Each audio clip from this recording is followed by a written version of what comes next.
You ever notice how a shiny mall floor can turn into an ice rink the second someone spills a smoothie and nobody puts up a sign?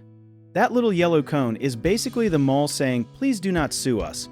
And honestly, it works more often than you would think. Here is the thing though, malls are owned and run by a whole cast of characters, not just one guy in a suit twirling a mustache.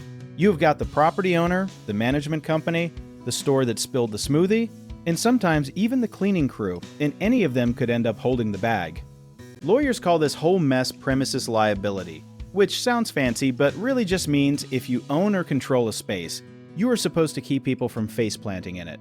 Think of it like being a babysitter for thousands of strangers a day, except instead of snacks and cartoons, your job is floors, lights, and not letting sketchy stuff happen in the parking garage.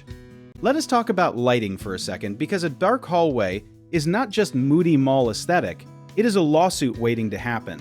If someone trips on a step they could not see because the mall was trying to save $20 a month on electricity, guess who gets a very strongly worded letter? Poor lighting cases are sneaky because the injury often is not about the light itself, it is about what the darkness hid, like a busted tile or a stray shopping cart. It is basically the mall playing hide and seek with hazards, and hide and seek is a lot less fun when you are the one who gets a broken wrist. Now spills. Spills are the reigning champion of slip and fall claims, the LeBron James of accident injury law, if you will. A spill becomes a legal problem the moment the mall knew, or reasonably should have known about it, and did nothing, which lawyers call notice, and regular humans call, come on, that is common sense. Here's a plain language breakdown. If an employee saw the spill and walked past it, that is bad news for the mall. If the spill had been there so long it had footprints, drink rings, and its own zip code, that is called constructive notice, and it is basically the legal version of, yeah, you should have known.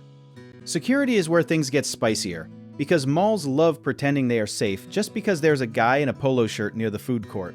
If a mall has a known history of crimes in its parking lot and still refuses to add cameras or extra patrols, injured victims can argue the mall created a dangerous environment through negligent security.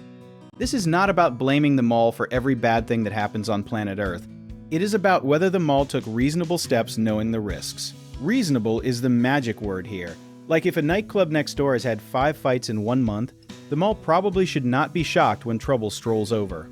A lot of people assume only the actual business is liable. Like if you fall in a shoe store, only the shoe store gets blamed.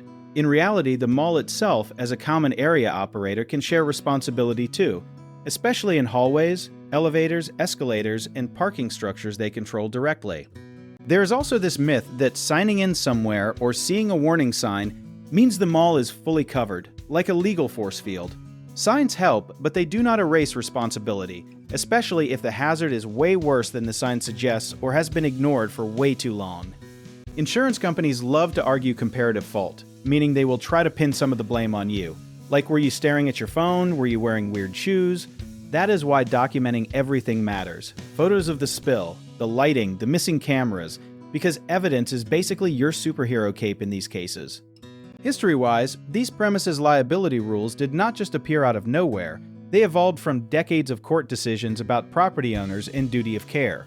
It is less about one big dramatic law, and more like centuries of judges saying, hey, keep your space safe for the people you invite in. The honest takeaway here is malls are complicated ecosystems of owners, tenants, security firms, and maintenance crews, and injuries often expose gaps between who was supposed to do what. If you ever get hurt in one, do not just accept, sorry about that, ask who controls this area and who dropped the ball. If any of this hit close to home, or made you go, wait, that happened to me, do you want to learn more about how our company can help? Check out our links in the description.